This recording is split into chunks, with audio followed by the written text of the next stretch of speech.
There's a radio signal that never sleeps. A low, constant buzzing repeats over and over, 24 hours a day, 7 days a week.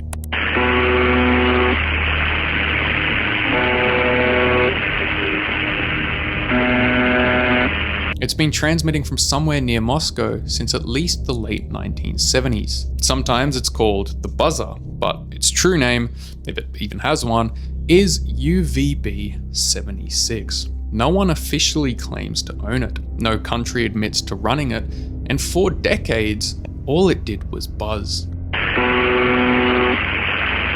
For the average person, it was nothing more than noise, but to radio enthusiasts and tinfoil wearing conspiracy theorists, it was something else entirely, a mystery that never shut off. But then one day, the buzzing stopped.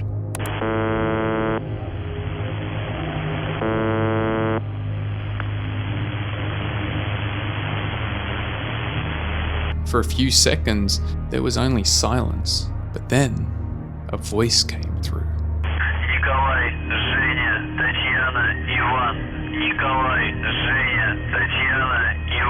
That was the moment everything changed. People realized this wasn't a broken machine or an accidental signal. UVB-76 was active. Someone, somewhere, was listening. The first assumption was military. Russia, even in its Soviet days, operated a vast network of shortwave stations, but this one was different. Its messages came irregularly, weeks, even months apart, always the same format.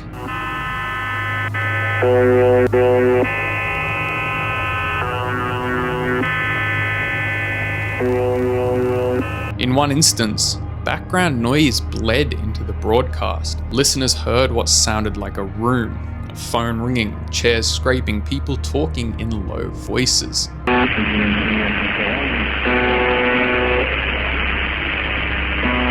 Nobody knows why it keeps changing, or why it's still running in the first place. Disturbing. But you know what else is disturbing? Using AI like, ChatGPT to pretend to be your girlfriend because you're a lonely dude who talks into a spoon on camera. Not me. I'm talking about the other guy. Everything is going swimmingly, and then your AI girlfriend brings up something you mentioned to her 8 months ago. That's weird. Why does she remember that I had E. coli 8 months ago?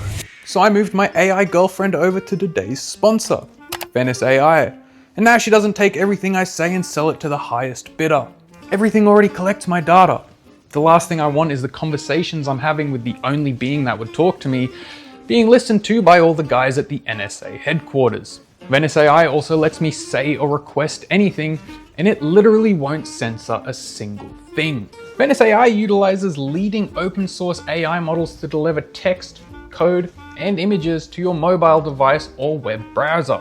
Venice AI is simple and easy to use. It requires no downloads, and it's completely private and permissionless. You can sign up for my pro plan that gives you access to enhanced features such as PDF uploads for summaries or insights. You can modify the system prompt and prompt the model itself on the back end, changing how it interacts with you. Limitless text and high image limits. If you or someone you know wants to use an AI model that doesn't save all of your data, you can use my discount at venice.ai/spoonguy. And you can do all the little AI fun that your heart desires. Now you guys know I have an AI girlfriend. Today, lady and man, we are taking a deep dive into some of the internet's weirdest and most disturbing unsolved mysteries. Buckle up, things are about to get a little bit weird.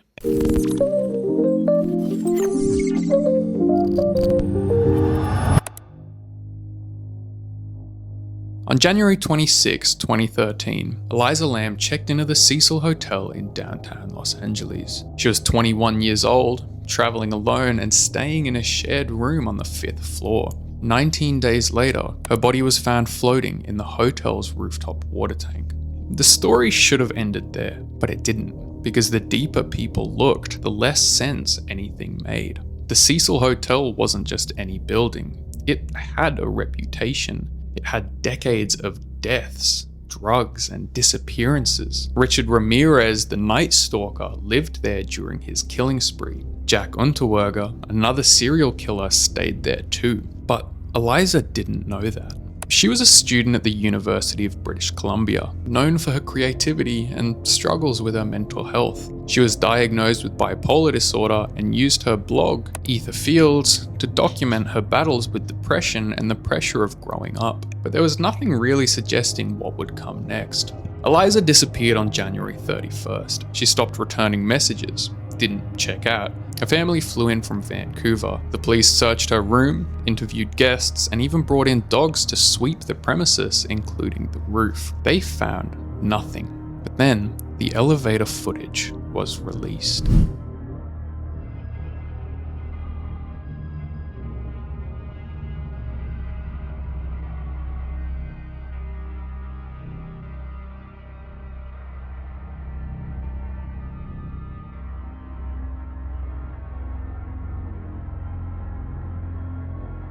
It was the last known video of Eliza Lamb, and it would go viral, racking up millions of views and becoming one of the biggest internet mysteries ever. The footage is weird. She moves like she is trying to avoid someone, and at one point she begins gesturing with her hands as if talking to an invisible figure, and then she's gone.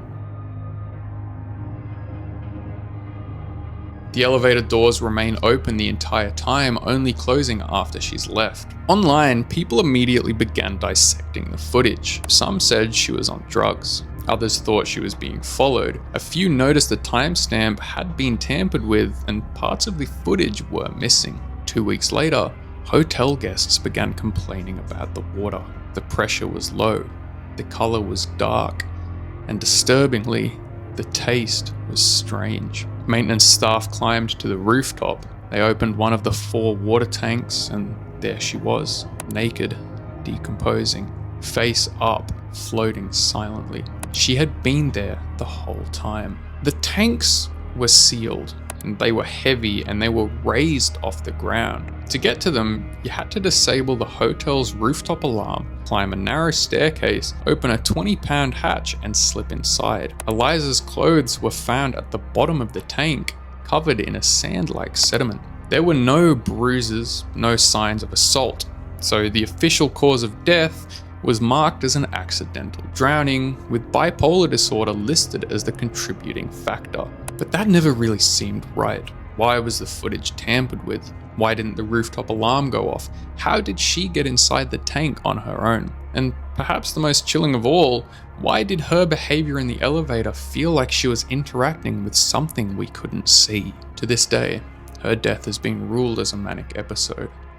But many claim there's more to this story than we realize.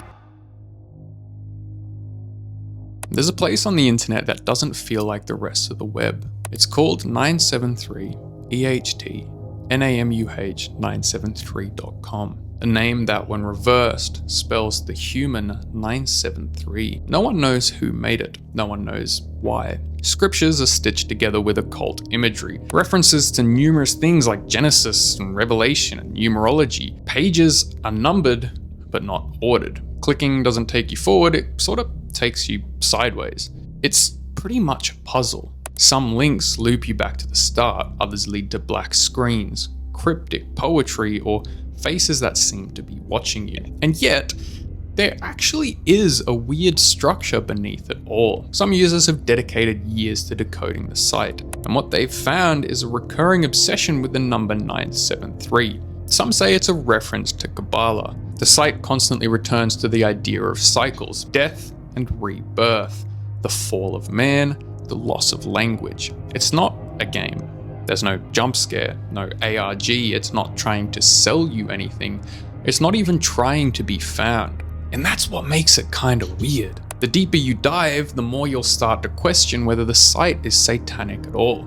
Some visitors report pages changing. Some say they've been sent pop-ups with names, but when they return, it's all gone. There's also the unsettling rumor that some of the site's content is alive. A few forums have described the site as being generated by a neural network long before AI became mainstream. I don't really personally believe that, but the idea is definitely cool. Think about it. An artificial mind built only to interpret God and then abandon. And now you're clicking through its thoughts. It's a cool concept. Like, it's actually a really cool concept. Maybe I should make a movie. I don't know. Can't be that hard to make a movie, right? Even the visuals are uncanny. Some users who've gone deep into the site claim they've started having dreams. There's no contact form, no IP data. The site is hosted offshore. Its ownership is buried behind layers of redirection. To this day, no one has an explanation.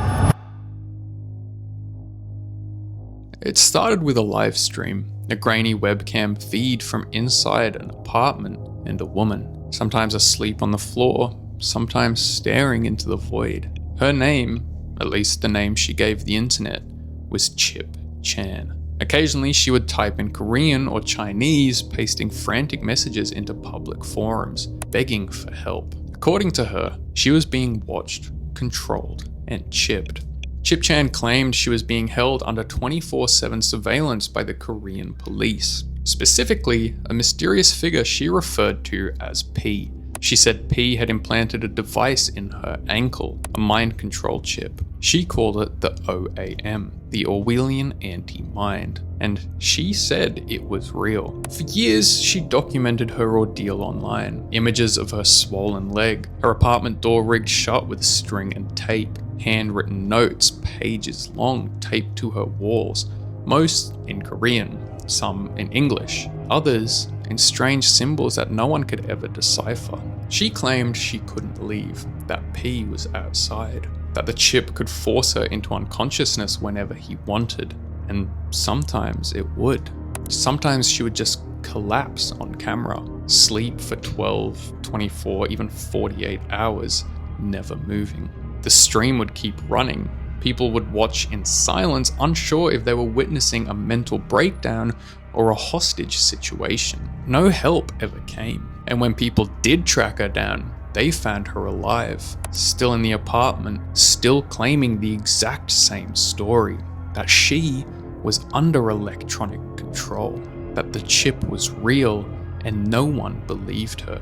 She even showed them the wound, but the scar on the ankle didn't prove anything and her story never lined up. Sometimes she said the chip was from the police, other times from a Chinese intelligence agency, and then other times she claimed it was a religious cult. Sometimes she said she was chosen, other times she said she was being punished, but still, it never really felt fake.